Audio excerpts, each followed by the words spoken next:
Hello, everyone. Thanks for joining us on the Holtecast. Jack Grimsey alongside Robert Lintott, as always, for 7500tohold.com, bringing you the latest in Aston Villa news. This week, we're going to talk about the international break because we haven't had the club football in a while. Villa playing Liverpool this Saturday, some injuries, and actually, we're going to have a guest as well, ATP Jacob from Across the Pond Radio. He's a Liverpool fan, but their show is general football show, so gonna have a little bit of both. How's it going today, Robert? It's going great, Jack. It's good to see you again. Good to be back. Yeah, definitely glad that the international break is over. A friendly and a European qualifier for a lot of countries. This break, obviously a lot of European countries, I guess, but some other sides in action. Really, international football is kind of the worst, I think, besides the World Cup and the Euros, I guess, too. I know that's kind of how you feel. I know that's what your column is on this week. Yeah, you'll have seen it yesterday. I'm just about to write it and finish it after we record this, but the premise is international football sucks. Because you're right, other than Euro, other than the World Cup, it's just annoying. It takes away from club football, which is what we all care about. I mean, yeah, I love the World Cup, but that's in the summer. Say that again? Sorry, I cut you off. If someone gets injured, that's the worst, really, I think. Oh, yeah. I mean, I love the World Cup. I love Euros, but they're in the summer. They don't screw with my club football. Qualifying, I understand you have to do it to get there, but screw that. It's boring. I mean, maybe we have such a disdain for international football due to a relatively low number of Villa players playing for international sides, at least lately, but someone who did, Fabian Delph, got his first cap ring on his first start, and he played the full 90. I think he had a good performance. What did you think about it? Yeah, I thought he did a really, really nice job. His coming on in the first match there against Norway, he apparently looked pretty good. But against Switzerland, he was key in a lot of what they were doing there. This was an England side that was sort of ravaged by injury that suddenly was looking as if it might have some trouble against Switzerland, and they pulled it out pretty comfortably.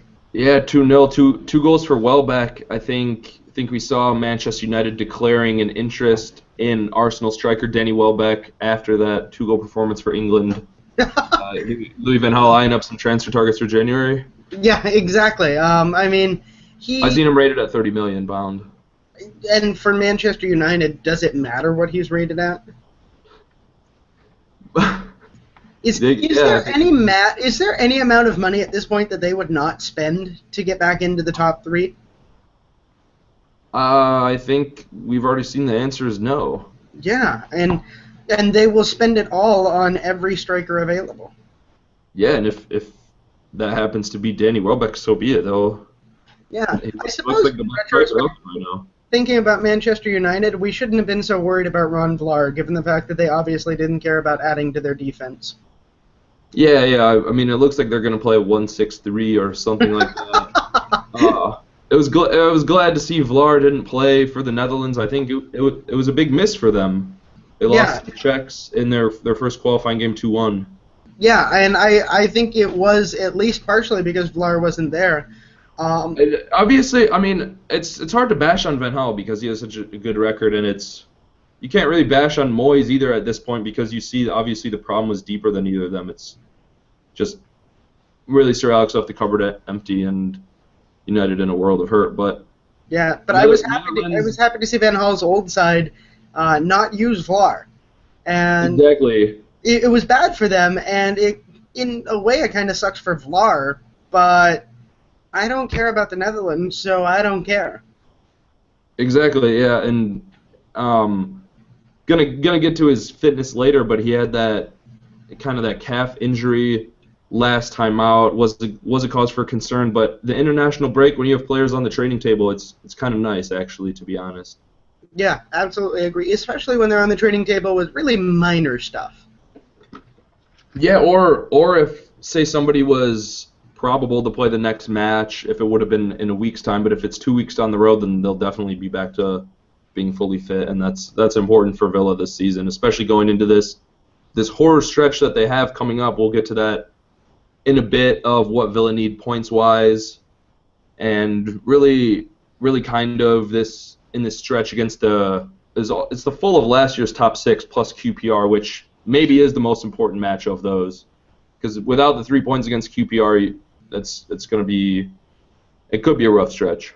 Yeah, it really could be. But before we get there, talking about match fitness in international football, how about Jores Okore? Yeah, went on for Denmark in the 57th minute. He was subbed on in a 2-1 win over Armenia.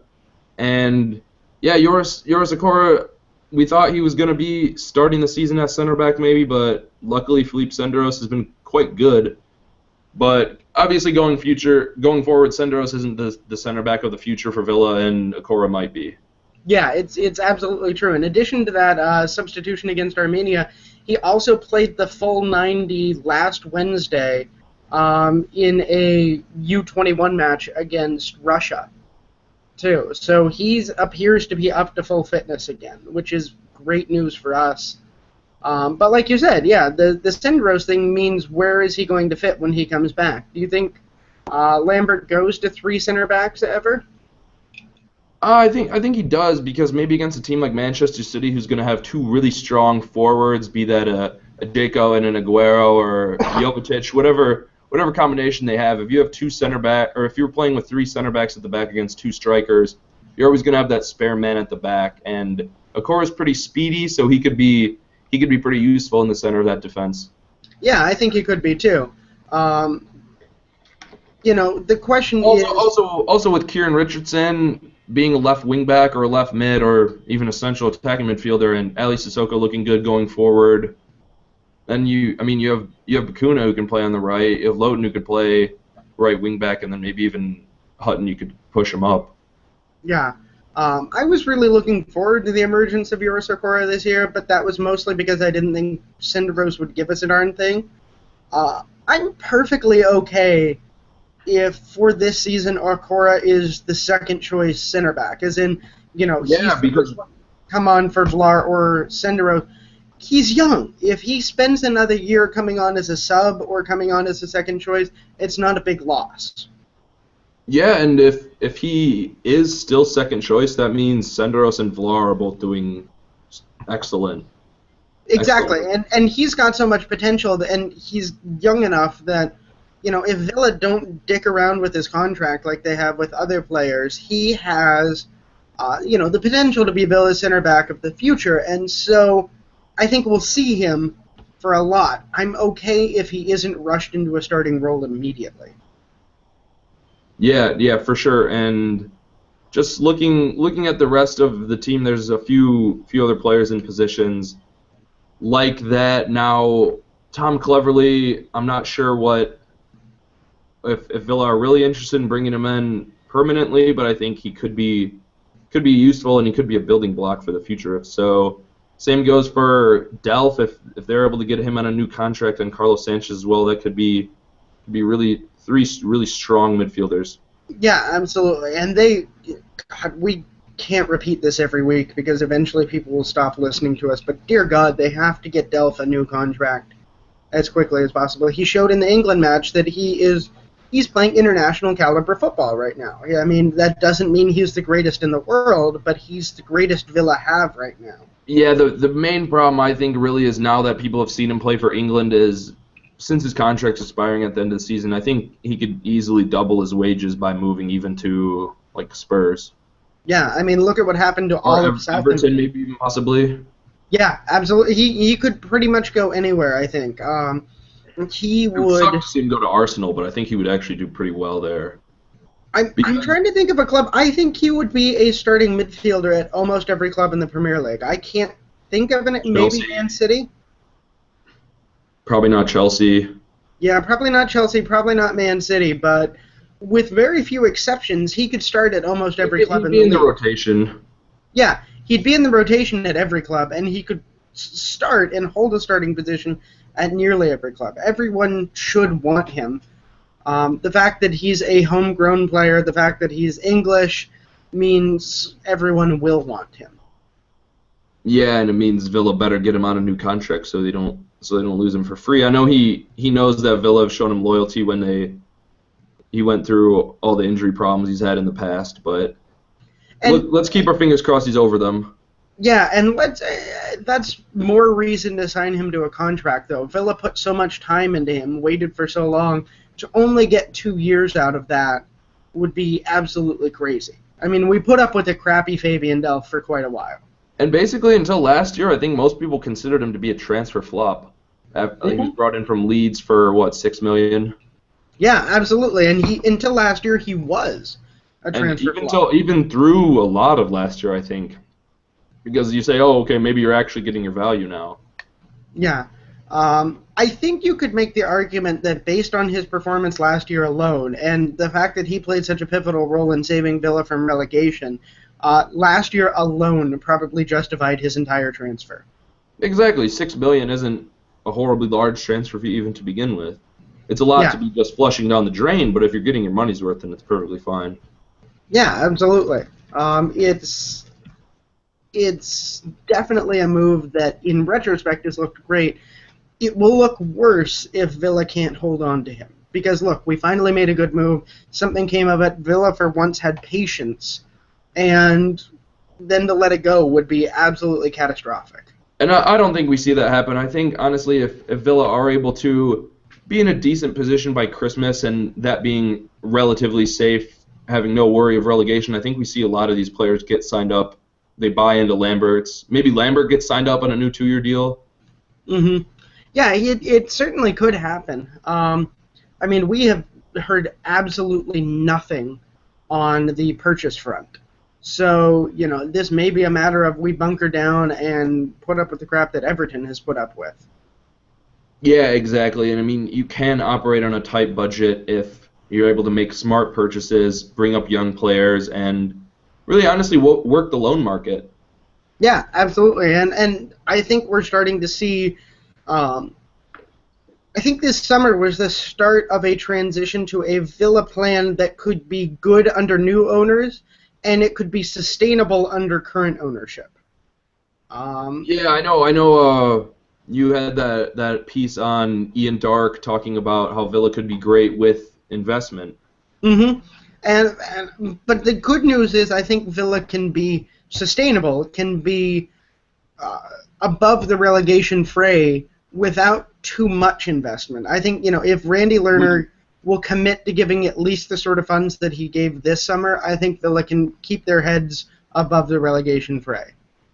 Yeah, honestly, I think you need to be dumping $20 million into transfers every summer at least, just because everyone's getting, closer to 80 in just TV money. Mm-hmm. I mean, in your quest to keep up with the Joneses, that's the other thing that if you actually click through on that article, Bill Connolly of SB Nation is doing a really cool long-form series right now where he's road tripping through the Premier League. Another thing that Ian Dark brought up is the days when an Aston Villa can be expected to win the league may be gone because of financial fair play. The days when anyone can be flat out expected to win the league are basically gone. Even with the exception of 3 or 4 clubs, I would agree. But that doesn't mean that's all there is to play for. That's really sort of the beauty of the Premier League. You don't just have to play for the league title. You've got the cups, you've got European competition. So Villa can get to that point, but they do have to keep up with everyone else. Yeah, and they have to be smarter than everyone else, and we could see this with the new CEO that's been brought in. He could work if you're able to work smarter, you might not have to work harder. If you can just get a sponsorship deal in order to make up for some of that revenue that you wouldn't be able to get if you have maybe a 60,000 seater stadium. Yeah, absolutely. And there's things. Villa. I think selling out Villa Park is important every week. Exactly, yeah. Villa have to find some way to keep up with that revenue because even if they did have the 60,000-seater stadium, they don't have the ability to fill it right now. No, I mean, I think that will honestly come back when the results are consistently coming in. If you have to win at home to get the fans to go, to be fair. Yeah, absolutely. And, we saw one step towards that with the whole win. It's not super exciting, but it's a win. The first half was pretty good. The first half was probably worth the ticket price. Well, yeah. I mean, sorry, it's in the big picture. It's not. Yeah. Oh no. Yeah. In terms of an actual match, yeah, it was a great match. Thrilling stuff. A 2-1 win over Hull. Yeah. Yeah, but that's a start. That's one step forward, and you need to routinely beat those bottom of the table teams at Villa Park. If you can start doing that, I think you start getting the fans back in. If you can put up a fight against the Manchester Uniteds, the Liverpools, the Man Cities, then the fans will stay. Yeah, with wins over Chelsea and City at home last year, I think we saw that. Yeah, exactly, and you know, the fans were ecstatic over that. But I do think we are starting to see some good football decisions, and it may or may not be a result of Tom Fox, the new CEO. But we got good news on the Grealish front this week. I thought we did. I was seeing some stuff on Twitter this morning that they were saying good news around Villa and maybe a 4-year contract for Grealish, but now I think it's actually going to be a 4-year contract for Gabby. Oh, wow. Hooray. So yeah, this is actually just breaking as we're recording this. If you consider it to be good news, then yeah, it's good news. I mean, he was man of the match last time out against Holt, to be fair. Yeah, okay, so twice a year. No, I'm not saying that deserves a 4-year contract, but... Yeah, it's a little bit strange to see that. But we did hear yesterday that they had offered Grealish a new contract. Yeah, we did, and there was some speculation over Chelsea's interest in him. I think Grealish ended up going to Chelsea. He'd probably get loaned out for 2 more years, and I'm not sure he wants to do that. So I probably should just sign the contract at Villa and go to Chelsea in 5 years or something if Villa are still bad. Yeah, but it doesn't make sense. Like you or Matt or someone said, it doesn't make sense for Grealish to make the move over to Chelsea. He's going to be blocked up there. He's not going to get to play, and he's ready to play right now at a middle-tier team like Villa. Yeah, easily. I think he's shown it, and I think he'll continue to show it throughout the season. Yeah, so it's good to see the Grealish news. A little disappointing that the first real contract to get done is Gabi Lahore, but yeah. Someone else just mentioning on Twitter that probably Delph and Vlar should have been above him in the pecking order. But then again, maybe they threw out all the contracts and Gabi was just the first to sign it. Yeah, that very well could be. So, well, you could be looking at club loyalty, you know, as an issue there. You know, wanting to wrap up someone who's been a long-time servant, even if they're on the precipitous decline as he may be, just as a show of priority and faith to the fans, but also perhaps the rest of the players that say if you are faithful to Aston Villa, you are rewarded. Yeah, absolutely. And that jumping in, since you guys haven't heard from or been introduced yet, I was just about to bring him in. That's Jacob from Across the Pond Radio. You can find their podcast at ATP Radio. Google it, look for it. It's a fantastic podcast that covers all of the Premier League with a little bit of emphasis on Liverpool from the American perspective. But welcome on, Jacob. Thank you. I'd like to think I'm putting a bit more emphasis on Aston Villa these days. I'm afraid I'm going to be outed as a closet Villa fan on this show, but I hope everybody knows it.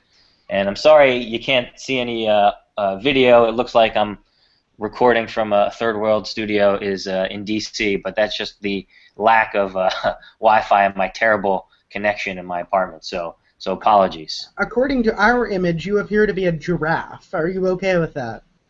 I am second cousins to Peter Crouch. Yes, that is correct. Oh my gosh. Seeing Peter Crouch live at a friendly against KC a couple years ago I think that was the second highlight of the summer, I guess, after seeing Villa in Chicago. But that dude, he's got a ridiculously long neck. He does. He's great robot moves, honestly, as well.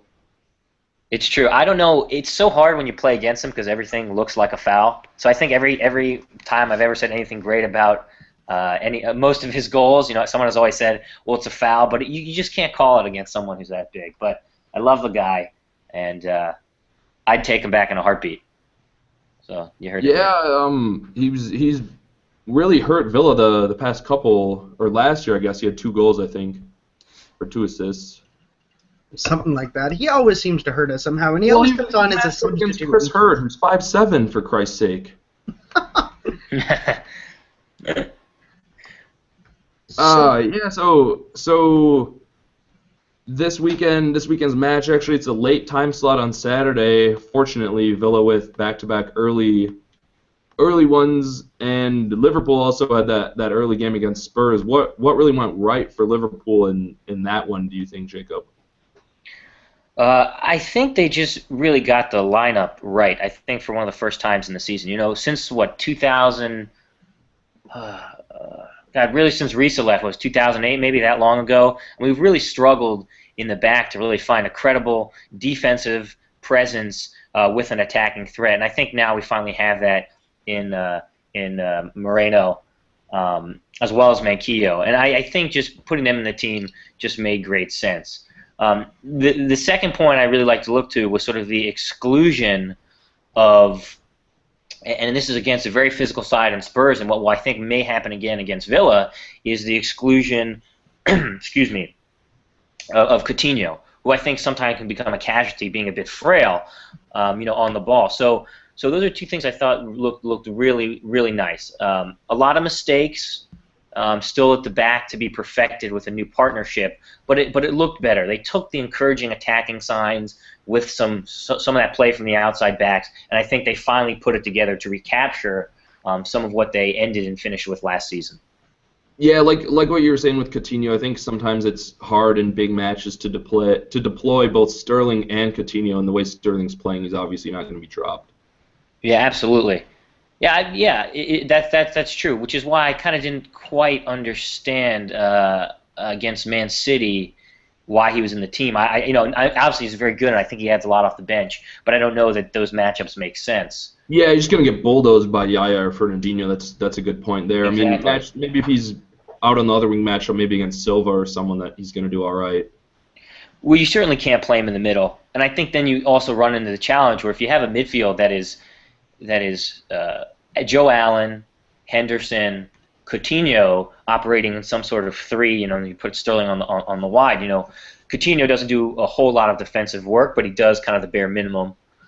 Joe Allen. Yeah, he's kind of just going to get in the way. Right. At times, Joe Allen runs around with like a chicken with his head cut off. If you look at that second City goal, that really brilliant passing move that ended in the Jovetic goal, Allen was kind of hopping around from point to point, and that ended up creating the space in the middle for a through pass. And then you kind of throw Henderson in there. I just don't think that is the best trio or even quartet when you add Gerrard in the mix to be playing in the midfield. So yeah, and that's because Gerrard's not a defensive midfielder, but I mean exactly. that's kind of another issue. Yeah, I think if Liverpool brought in a true defensive midfielder, they'd have really a great midfield. And I know they're trying to play that free-flowing passing game, and it's really been some quite attractive football this year and last year as well under Rodgers. Yeah, I totally agree. I think the statement that Rodgers is making, or just look at England. England's never going to be Germany. They're not going to be Spain. They're not going to possess the ball for 70% of the game and hit you 1-0 and play this kind of great defensive work. But they will go out, as Hodgson showed, when you play the 4-3-3 with Delph out there, who I thought was excellent after he settled. And they're just going to hit you. I love Delph. I thought he was excellent. But you're going to go out there and you're going to score goals, and you're not going to be known for defensive work. And I think that's what Liverpool kind of, at this point in Hodgson's tenure, really is. In Brendan Rodgers. That might be where they're heading, and if that's the case, then you need to have a solid holding midfielder at least to mop things up. It's good. It's good to see Liverpool playing this style with a lot of their players making up that England national team. If you're an England fan, it's good to see that better flowing game. And what I was going to say about Delph, I think someone he's kind of like would maybe be a Blaise Matuidi of France and of PSG, someone who's got a lot of energy, more of a water carrier, doesn't necessarily need to pass, but he's going to be running all over the pitch, coming in with tackles, and actually chipping in with a few goals too.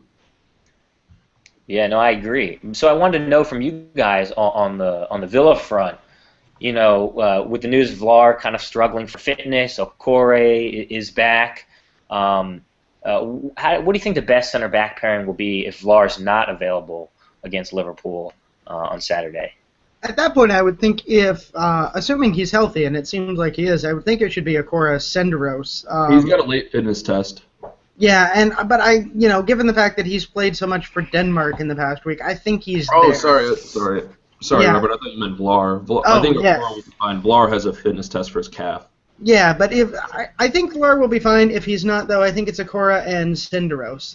I think they've it'll be a good pairing. Senderos has been sort of a rock, which is, again, shocking after what we saw with Switzerland this summer.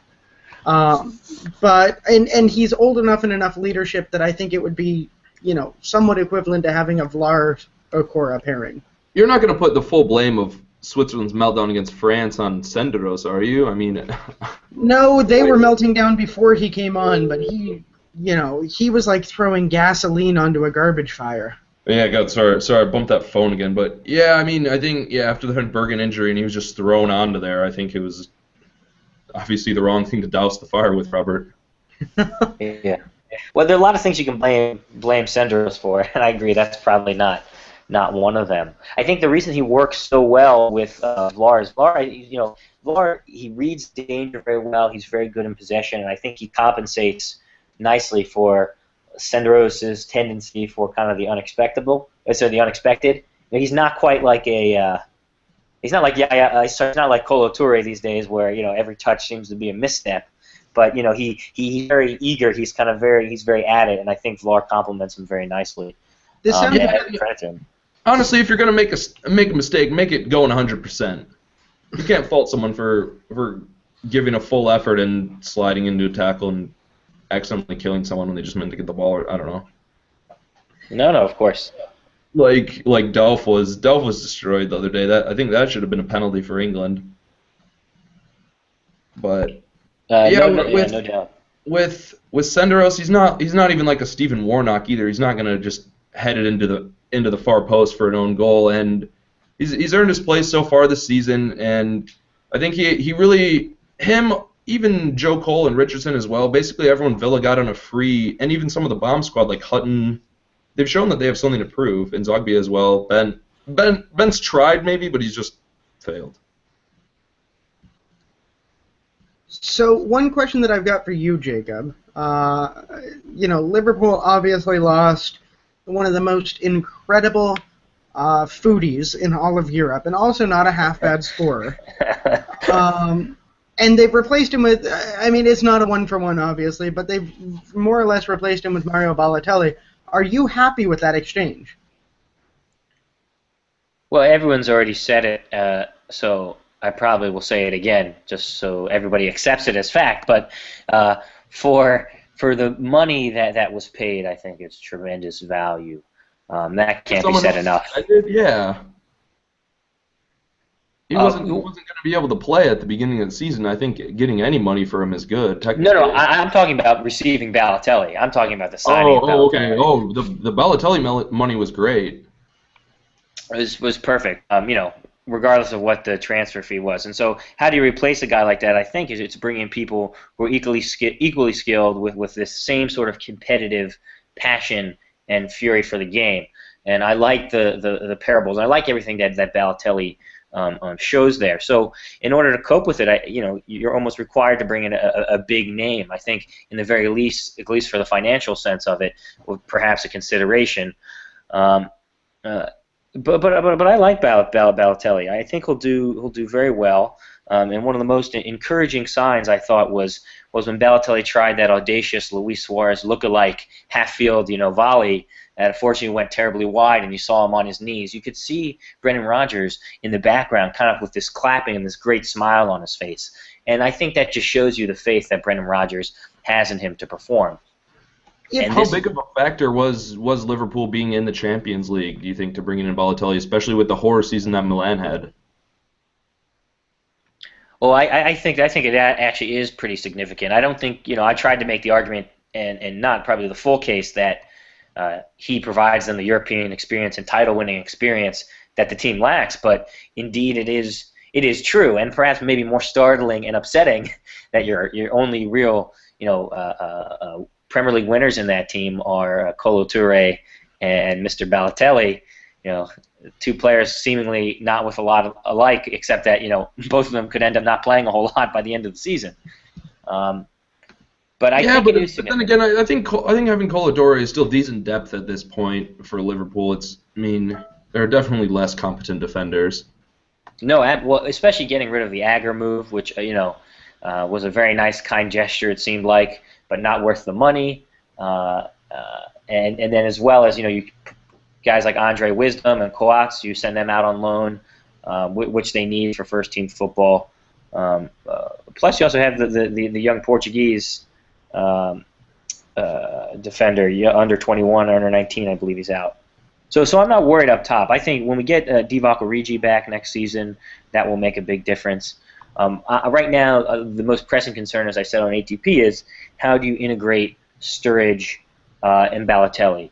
Not that they both can't play together, but I think there may be a personality mismatch. For anyone who watched the England game or most of the Liverpool games, Sturridge likes to have a crack on goal, and he doesn't always like to share the rock. And so how will that work with Balotelli? That actually sort of leads into the next question I had for you. Tactically speaking, as much as it pains me to say this, because I'm a fan of a non-Liverpool team, Liverpool were a joy to watch last year at times. They were so much fun. And a lot of that had to do with the way that Brendan Rodgers could line up because of what Luis Suarez was capable of. And just like you said, you've now got sort of that tension between Balotelli and Sturridge. Do you think Rodgers is going to have to significantly alter his tactics, or does Balotelli sort of fit into that Suarez role well enough that Rodgers can keep going forward with what he was doing? Suarez and Sturridge both forced their place in the team because they scored goals. And I think that will be the same thing for Balotelli. As long as he's scoring goals and he's being productive, or at least assisting in the build-up and playing positive football, I think he self-picks himself. And if he's not, I think Rodgers, if you want to turn a player's career around, there's nothing more effective than saying you'll sit on the bench and you're not picked because of that reason. I think people have tried to do that to Balotelli in the past. I think Mancini tried to do it. They've tried to do it. Yeah, Mourinho tried it. I think the difference there is those managers, I think, are larger-than-life personalities and fancy themselves perhaps more than the quality of the players, And I think Brendan Rodgers very well understands the balance. And so, I don't think we can say enough positive things about how he handles it, and that will be, I think, the benchmark. But if you listen in that, post-match press conference where he's like, yeah, I told Balotelli to mark on a corner, he's going to do these things. That's a message there. Now, whether or not Balotelli internalizes it is a different thing. So that I think is the off the field. Tactically, Robert, I think he definitely fits well into the team. I think Liverpool can play in many ways now a hold-up play with a single striker, which they haven't in the past, and I think that will give Sterling more freedom, Coutinho more freedom. I ultimately hope that they end up playing sort of a 4-1-4-1 with someone holding right in front of the defense and play with Balotelli up top in the absence of Sturridge. I think the most critical thing to how Balotelli integrates into the team is what type of player does Emre Can become. He had a wonderful performance for the Germany under-21s versus Turkey this week, I believe. So if he can come into the team and provide that defensive solidity, it means one less, maybe perhaps center, holding center midfielder. You put Jordan Henderson in, and then you can have any 3 or 4 of Lallana, Coutinho, Markovic, any of those guys, and then play Balotelli up top, which I think Balotelli would prefer. Yeah, I'm really envious of Liverpool because this summer they made actually quite a lot of signings that anyone who's played Football Manager would have made. Chan, he's great. Really good at Leverkusen last year. Unfortunate for them, I think, to lose him. But, I mean, Balotelli didn't take the penalty. That's the one gripe I had so far with him. But like you were saying with the Sturridge injury, I think his play is going to be huge. Hopefully he doesn't lose his temper and get sent off and miss 2 matches in the middle of it. Although Ricky Lambert, for the price that he was brought in for, might have been one of the best values of the summer. Yeah, I want to know from your perspective, Robert, how do you rate Barini? Again, a Sunderland guy down in that neck of the woods. So, I mean, how do you rate him in this team, and do you think he can get included in the squad? I could see him getting included. I'm just not sure at this point. God, it's because, you've got so much depth up there that it's going to be tough to get him in. I see him working really well for you guys as a come off the bench, as an impact 60th minute sub type person. Because as it stands right now, I don't think he's quality to be a starter in that squad. Yeah, I mean, he's quality to start at least in the FA Cup and against some Champions League teams, though. Yeah, absolutely. And I mean, yeah, when you have to have all that depth because you guys are in so many competitions, it's wise to have him. And he would be a starter on most clubs. But Liverpool have stocked up well enough that I don't think he starts there, but I think in league play, he's a really great impact sub. He's the kind of person that when he comes on, inevitably in the 60th or 65th minute against Villa, I'm going to be going, oh God, here comes the inevitable goal. Yeah, I mean, I hope that's the case. I just can't see why everyone continues to say that he's behind the pecking order with Lambert in front of him. I know Lambert offers a sort of a physical style hold-up play, but with the Sturridge injury, you have to say he could. I mean, he can start. He can play. I loved a lot of his performances last year for Sunderland. If you're going for a two-striker shape, why not?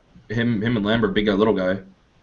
Well, or Balotelli and him. Balotelli and him either. I think Barini. Yeah, I think Barini and Balotelli is more similar to any combination to Suarez and Sturridge. Now, Yeah, I know that's saying a lot. That's saying a lot to say that that Barini is like Suarez, but kind of in that small, wriggling capacity, tireless worker, great hustle. Yeah, I think maybe then if you're going Barini, you go Barini right behind Balotelli and go 4-4-1-1 because you don't have that defensive holder yet, and you could go in midfield. I don't know if Chan's ready for Premier League football yet, but or at least to be the guy every game. But then you could go Henderson and Chan or Henderson and Allen and Gerrard, I guess. Yeah. Well, how do you guys then expect the Aston Villa team to line up? Because I'm trying to think about some of the interesting tactical matchups we could see. Cleverly, Wyman. Where would these players factor?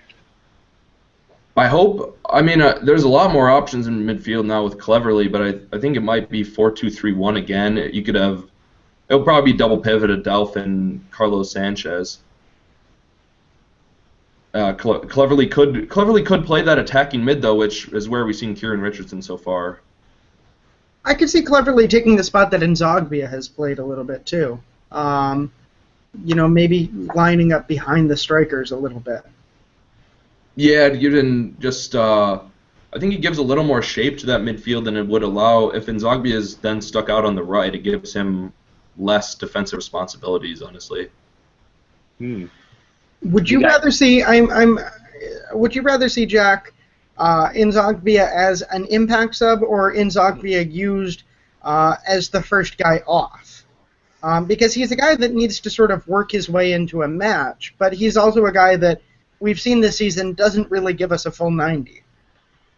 Yeah, that's true. I mean, I still don't think he's back to full fitness after that Achilles, and just regaining the match fitness is going to be a thing that's going to come. But yeah, like what you're saying is maybe he goes out and he just goes balls to the wall, I guess, for maybe 60 minutes, and then gets taken off for 50 minutes, and then you chuck Grealish on. I don't know. I don't know. It's just kind of a good problem for Lambert to have as long as he's able to figure it out. Been a while since we've had that kind of problem.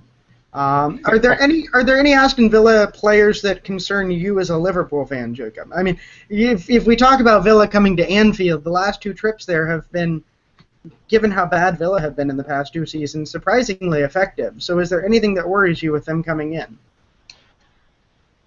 Well, if Benteke was there, I'd be very worried because I think he would give a torrid time to Dejan Lovren and whoever plays at center back. He's just a physical beast. In his absence, though, Delph does, I think, present a lot of challenges. Very hard-working, puts a tackle in, gets up and down the flanks. Jumps over tackles rather than going over, I think, a lot of times too. Just and that's what you see. I think Liverpool's mentality is kind of like that. Sterling would rather skip over the tackle and keep the play going. Right. No, and I even think Suarez, unless it's in the box, obviously. But so I mean that really frightens me is those whipped balls in. It's the set pieces. It's some of the strength. I mean, I don't know who will play at the back for you or who will play alongside Okore, but definitely getting forward on the set pieces with some of the height. I don't want to say I'm scared of Alan Hutton, but he can pop up in the right place from time to time, and certainly Vyman as well. I mean, I think you guys Villa brings great width to the game, and my concern is with the new forming back four and this sort of farcical Gerrard in the holding role that when Villa will spread it wide, that at least hopefully we keep our shape, that it could sort of pull us apart, because they do like to play very much touch to touch, sideline to sideline, get your some chalk on your boots type of wingers, and that is I think where Liverpool kind of are challenged at times. Looking ahead to this match, I'm sort of intrigued by the idea that Liverpool have a fantastic attack and Villa have a fantastic defense. And Villa have a pretty anemic offense and Liverpool's defense is not all that great.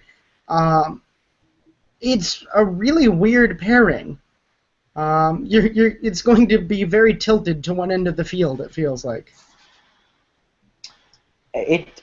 These games sometimes have that matchups. If you just look at the way they played Liverpool last time, for large swaths of the game, you're exactly right. It was either packed in Liverpool's end in January or it was down in Villa's. Oh, that's me, isn't it? Hello? Oh, sorry. No, hello. You're there still. Oh, sorry.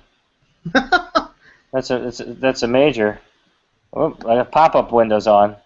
Uh-oh. Uh-oh. We've got you still, in case you're wondering. All right, there we go. Sorry. No worries. That can happen. I was paying attention while you were speaking, so don't think I was off surfing the web, being a podcast deviant. But those types of things happen. I don't know what type of game we'll see in the midfield. I mean, I think we're going to see we just see a very tough game. I don't know how the possession will look. I don't know. Probably 65-35. Villa honestly have been happy to make the most of what possession they'll get when they want it. They took it to Hull City in the first half last week, but it's going to be against obviously a bigger side on the road. Yeah, well, your manager recently said that there's no reason why they can't get maximum points on Liverpool. So what makes Villa such a tough opponent for these top four teams? And Liverpool, of course, being the first run in a slot of fixtures that see you play all the big boys in top four from last year. Yeah, so about that run of fixtures. 5 in a row. Yeah, that's maybe the most challenging stretch for a squad in the Premier League this season. But as we've talked about before on the podcast, the nice thing is if Villa can survive that, they've then got, maybe the easiest stretch of any Premier League squad this season. Who do you guys play over Christmas? And then after are just as, maybe not to say easy, but just as easy as the 7 previous would have been hard, I guess. Yeah, because we do the stretch of 7 that ends with Tottenham. And then we take West Ham, Southampton, Burnley, Crystal Palace, Leicester, West Brom, the Man United, Swansea. Swansea. I mean, they're aside from Manchester United, and we're going only on reputation, not reality. There between Tottenham and then Liverpool's trip to Villa Park, there's not a team there that's terrifying. Watch out for Leicester City. Yeah, the Foxes. At least Leicester City play football. I'm glad that they do. And Swansea, who are looking largely effective this year. I think Southampton will have it figured out by then as well. But you saw Villa take max points from Southampton last season, anyways. Yeah. So yeah, there's this terrifying stretch coming up, and then after that we've just got to breathe and get through that. As sort of a closeted Villa fan, Jacob, does that stretch have you worried that they're going to be in the relegation fray? No, it's a long season. I think there is too much. There's too much. I think they're a solidified middling power in the Premier League. I really do. Now, it may not. That doesn't mean that Paul Lambert will be there at the end of the season. I still contend that that Roy Keane move is just another one in a series of moves by Randy Lerner or the owners of the team to undermine Lambert. But I think when is Benteke predicted to be back? October 4th. Yeah. With Kozak coming back the 18th. I completely forgot about the injury to Kozak. Yeah, I totally. Yeah, thanks, Kieran Clark, for breaking his legs in training. Yeah, well, we talked about that in the World Cup episodes, or we talked about when you were on last, Robert. Mm-hmm. Kozak's a real player, so they have reinforcements coming back. I think if you can make it to January, places above relegation, then the rest should follow. Fixture congestion will be very tight. In fact, just looking at Liverpool today, just looking at their upcoming matches, it really struck me. Not having Champions League, that really makes a difference. They have the game this weekend against Villa, then they're off in Cyprus, I believe, or Bulgaria. Is it Bulgaria? Yeah, Ludogorets. Ludogorets. Tuesday, come back. There's either a league game or a League Cup game, and then the following on a Saturday, and then there's a game on Tuesday. So yeah, after being knocked out of the League Cup, Villa only have 3 September fixtures. So exactly. So I think you've done yourself a great service there, sort of coincidentally, and I think it will make all the difference for them. I wanted to get your take though on just backing up to another player who I had really liked in Villa, and I thought he was actually always impressive, and that is El Ahmadi, sort of leaving the club. What do you make of that? Surplus to requirements, not a good fit. I think he wanted to go home. Honestly, I have no complaints about his time at Villa. He was a great player to bring off the bench. Not always who you'd want to have to start in the midfield, but better than, I don't know, at least 75% of the other midfield options we had last year. And in a diamond midfield, a 4-man midfield, he was a good shuttler, and also he could do some work at defensive mid. And I agree with you, Jacob. I think he was good, and I agree with what Jack's saying. But I think you hit the nail on the head. He ends up being a little surplus to requirements this season. Kind of doesn't fit the team ethos going forward either. He's closer to 30 than he is to 20, obviously. And with like Cleverly coming in, I think Cleverly's a direct upgrade on him. And even if Cleverly is more of an attacking mid than just kind of a central midfielder. Yeah, I guess I see that. I just think now I would be concerned about some of the international duty. Hopefully, some of the Villa players now getting new international breaks, so won't hit the injury bug that seems to plague. That has to be a concern for you regarding Delph, correct? Yeah, definitely. But Gary Gardner's coming. He's on loan at Brighton right now, and he'll be back in January. I think. I mean, if there's injury problems, he'll obviously be recalled sooner, or he'll slot in come January. But yeah, I mean, especially with Delph's past and then going off to play international football, it's always a worry. I just don't see why they continue to have this international break. It drives me nuts all the time. My least favorite part about this international break is, I mean, yeah, you've got injuries and all that jazz. What I really hate is that it comes so early in the league seasons.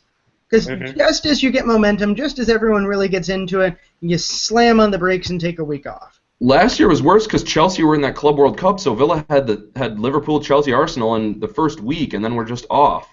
Yeah, it was worse last year, but the international break sucks. I hate it. Why? Take one in December and then have everyone play warm weather qualifiers. Then the rest of your squad gets a winter break, like continental leagues like Germany, because, I don't know, maybe the winter break makes you win a World Cup, Germany and Spain. Well, yeah, it was, senior members of the FA have now come out and said, or former players, I can't remember, saying you have to have that winter break. If you want the England setup to thrive, we're severely disadvantaged. And I know it's a whole separate topic, but if you have American owners and foreign coaches, it's not necessarily in their best interest to buy into what's best for the England setup or the England players, for that matter of fact. But yeah, the Premier League it's not England's league; it's the world's best league. Yeah. Taking it back though to Villa, so just kind of talking about their midfield. I think Lambert, as you guys said, now has some tough decisions on his hands in terms of lineups and a lot of permutations. How do you think he'll line up against Liverpool? Will he go with that 4-3-3 with sort of the diamond in the midfield and diamond up top? And how do you integrate Cleverly now into this team? I end up putting. I essentially go with what Villa have run with thus far. I would keep the back four the same.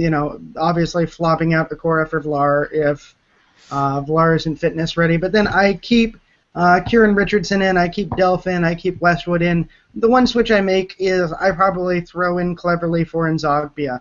And then, because we don't have better options at this point, stick with Gabby and Andy up top. You got to drop Agbanlahor for Grealish.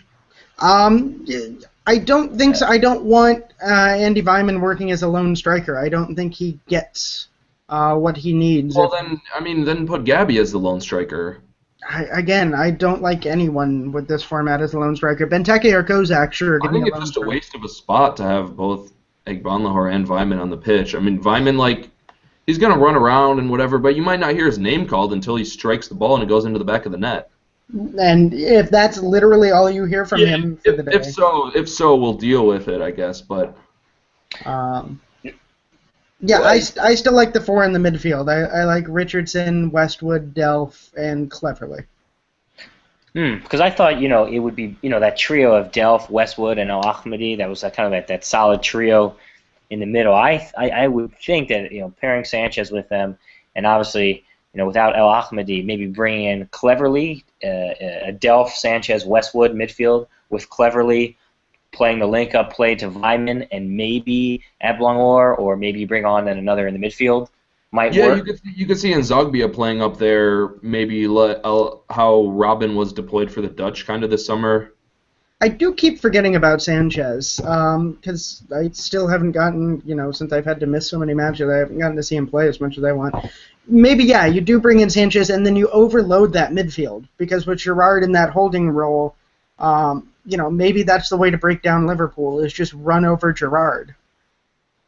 Yeah. The center of the team is not the strength. You're absolutely right in terms of physical strength. I guess it's kind of right. If Liverpool are going to play maybe 4-2-3-1, that's probably what they'll do. If they play 4-2-3-1, then we'll have that extra man in the midfield. It almost necessitates, I guess, Villa playing with a more sort of narrower team. I guess like a 4-3-3, but a very, very compact sort of with a diamond somewhere in there. Yeah, I mean, if your wingers are tucking back in, it's kind of more 4-5-1 anyways. I mean, I think that whoever, I mean, I said it against Newcastle, whoever wins the midfield battle, not necessarily the possession battle there, just it comes down to key tackles and stuff like ball recoveries as well. So for key tacklers, though, you guys don't see Sissoko or Hutton starting? I know, Hutton. Yeah, I would have Sissoko and Hutton both start in the back four. That's what I meant when I said I would keep the same. Keep those guys. But really, you'd play Richardson in the midfield. I find that to be very interesting. That's where he's been for most of the season, and he's actually been largely effective there. I agree. It's a little surprising. I think his energy and his ability to keep the shape have been good. He hasn't obviously been a Mesut Ozil playing chip through balls with the outside of the boot, but as he needed to be, he had that assist to Agbanlahor for the second goal against Hull, and really going forward, he doesn't just kind of screw anything up. No, I think he's very solid in possession. You saw him chip in with the odd goal and very good positioning for Fulham prior to his Villa service.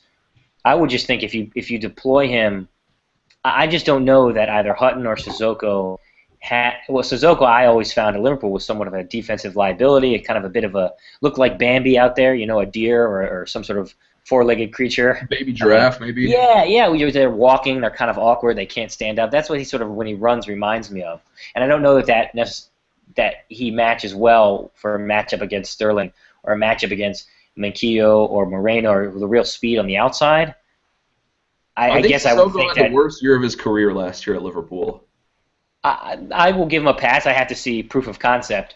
But I was just saying. How about when he was playing Champions League football for Porto and then got sold to Lyon for $15 million? I mean, it was a terrible purchase for Lyon, obviously, and part of the problems they ran into. But no, there's no doubt he's quality. I mean, he's international caliber. But I would just say that if you put Richardson with a bit more, I would say, cunning, a bit more guile, a bit more intelligence back there, someone who's able to run with Sterling. That's exactly the issue, and provide something going forward offensively. Biggest knock on Sissoko is last year he provided nothing in attack, except for a lateral lateral or sideways pass, a square ball. And I think if you put Richardson back there, Richardson with his pace and his even at old age and his attacking, more of an attacking threat, can really, I think, maybe push the Liverpool right back or left back, wherever he ends up, back into their defensive third, negating some of that offensive breakout, or maybe just creating a mismatch of numbers. All right, well, do you have a prediction for us? What do you think the result's going to be Saturday? The game's it's going to be at what, 5 local at Anfield or 6 local? Yeah, at Anfield. 5? Yeah, 5. Yeah, 5. I'm going to say I'd love to see a clean sheet, which is probably, again, the best thing about that Tottenham game. It's the first clean sheet I can remember in ages. And but I think it'll be 3-1. I think a 2-goal margin of sorts. In Liverpool's favor, I assume? In Liverpool's favor. Yeah.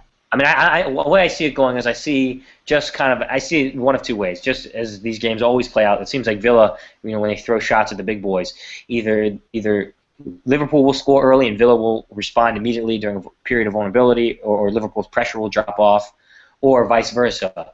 Villa will score, we either go really well or really poorly for Villa. Right away, and then I think it's that period between really the 50th minute and 90 where I think you're going to see the major breakthrough in the decisive moments. I think this game will be a slugfest in the first half, and again, the subs I think are going to be key.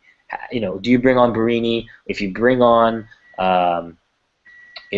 Lambert up top, will they change the complexion? Where will Sturridge go out wide? Will Markovic come in? Will maybe even Lallana back in fitness? Rumors he could even start or play a significant part. So I'm looking at the subs to have a major impact on this game, thinking the starters can take it up to the finish line and let the subs complete the race. Yeah, maybe Liverpool will have all the ball and find themselves either tied late in the match or down a goal. I think they'd probably pull off a center back to throw in an extra attacker. Very, very possible. Because if they have all the ball, you don't really need the defenders technically. Yeah, Robert, what about you? How do you think this game is going to play out? I think it ends up being 1-2. Villa's defense, I can't see them right now giving up 3 goals, but at the same time, much as I've enjoyed the way Villa have played at Anfield in the past couple of years, I think it ends up... You can't really predict a Villa win here, and it's even tough to predict the draw. Neither would shock me, but I can see Villa's anemic attack getting one past Liverpool. But that attack of Liverpool is just so overpowering that if they don't score 2 goals, I'll be shocked. So 1-2 Liverpool win. Yeah, I have to go with Liverpool 1, Villa 0. I think Liverpool kind of struggle, but crowd kind of wills them to the win, and Villa have probably another decent defensive performance, but Liverpool got a lot of firepower. Yeah. Yeah, I know you guys. You don't think Villa is capable of shipping 3 goals, but only giving up 1 this season. But well, I certainly not out of the realm of possibility. But the Liverpool attack, I really have to become convinced to see that they're capable of kind of just turning on that flair from last year. I think it's going to be a bit more gritty until they get the legs. But Villa only given up 1 goal. And last week Tottenham hadn't given up any, and it was at White Hart Lane. So I think if you bring that attacking vein and you bring it back home, you guys don't rate Spurs this season, then I take it, or at least you don't, Jack. The thing I had seen was last fall, Liverpool 5, Spurs 0. Last spring, Liverpool 4, Spurs 0. This August, Liverpool 3, Spurs 0. Well, at least Spurs are improving. Well, that's progress is measured. What about you, Rob? You don't. I got to take a shot at them I don't rate that Spurs defense very well. I actually might rate Villa's defense above Spurs defense. Spurs in shock swoop for Alan Hutton. Wow. No, I don't think that team is. Yeah, I don't think that team is that bad. That's one of those. I think one of the more interesting teams to kind of look at this year. Really, top 4? I was gonna say probably 7. And then I know this is very Villa-centric, but just kind of talk about some other Villa players with questionable future. Previous Villa players. Want to kind of focus on Man U, Ashley Young, and one, what are you guys making of the current rejuvenation in quotation marks at Manchester United? What does this mean for Ashley Cole? And are there any chances, or can you make any comparisons between Fabian Delph and Ashley Cole in perhaps what the future might bring for Mr. Delph? Hopefully. Or rather, Ashley Young. Ashley Young, yes. Sorry. Yeah. Well, yeah, Young when he was starting to get into that, he had some time with the England team, but for a couple of years there, he was really the central figure in that England team. He got to play the free role, right behind the striker, scored some goals, and I don't know. Then he got the move to United, had to play some left wing back so far this year, but I mean it's I don't know. Villa weren't going anywhere, and that's kind of why that move was made, I think. Doubled his wages, obviously, as well. Would you take him back? I mean, I would. I know there's some Villa fans who wouldn't. Robert wouldn't. No, I wouldn't. I don't think I don't think we need him now, and he would cost too much. That's the problem. If he runs down his United contract and goes to Villa for free, why not? Yeah, but if he were reasonably priced, sure, I would take him back. But he's not going to be reasonably priced, so no, I don't want him back.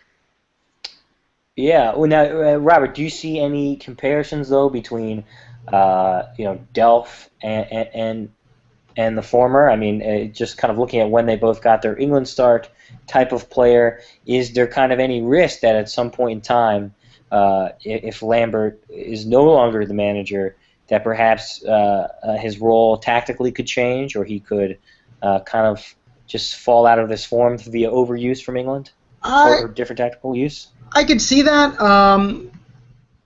I think Delph is going to have a bit more of a sustainable career than did Young. Young always had sort of that flash in the pan type thing where he would pop up for a little bit. He's amazing. He was like a super Gabby Agbonlahor to me. Gabby will have stretches of 2 or 3 matches. Young would have stretches of 10 or so matches and then disappear for a while.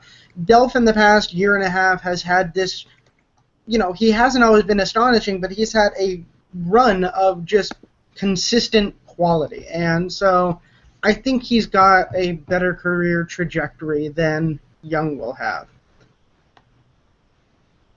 I think that's fair. And then as for Man United, where do you see these new signings integrating, and is it all going to come together? I know, they're not part of the top 4 anymore, but certainly they could be considered, or maybe will be considered, a formidable side that Villa can put a notch in the belt there. Yeah, I think maybe it's a chance for Villa to get a win against United. I know it's been tough going in the Premier League era. They're going to have to work those signings in, but honestly, Falcao is, I don't know, he's one of the top strikers in the world. So I think it's going to be almost hard for them to struggle once everyone kind of gets into that team. But yeah, I wanted to thank you for joining us, Jacob. I know gotta run today. Unfortunately, don't have any more time, but yeah, just want to thank you for joining us. Remember ATP Radio, you can listen to them. They're now on iTunes as well, so check them out. Yep. On Twitter, our friends over at that podcast. Yeah, I'm at ATP Jacob on Twitter. Again, Across the Pond on iTunes. We're not the erotic Across the Pond, which apparently there is one. Look for us with a pond sort of logo, and find us on Twitter. Thanks for having me, guys. And yeah, we'll be tweeting this game, the match Saturday, of course. It's actually 5:30 England time, 12:30 Eastern. All right. Well, I can't promise that I'll be sober, but I can promise you I'll be watching. Well, thank you so much again for coming on, Jacob. We really appreciate it. Thanks, guys. Take it easy. Yeah. Have a good one. Come on, you Reds. All right. So that was Across the Pond, Jacob, and I think provided some good insight on Liverpool, and obviously happy to have him on. That's all the time we have, though, for this week's Holtecast. Any final thoughts, Robert? None whatsoever. I think we've covered everything we possibly can. All right, we all predicted a Villa loss, so hopefully it's the opposite case on Saturday. But until then, keep checking 7500hold.com for all the latest Villa. And for Robert Lintott, I've been Jack Grimsey. Thanks for watching.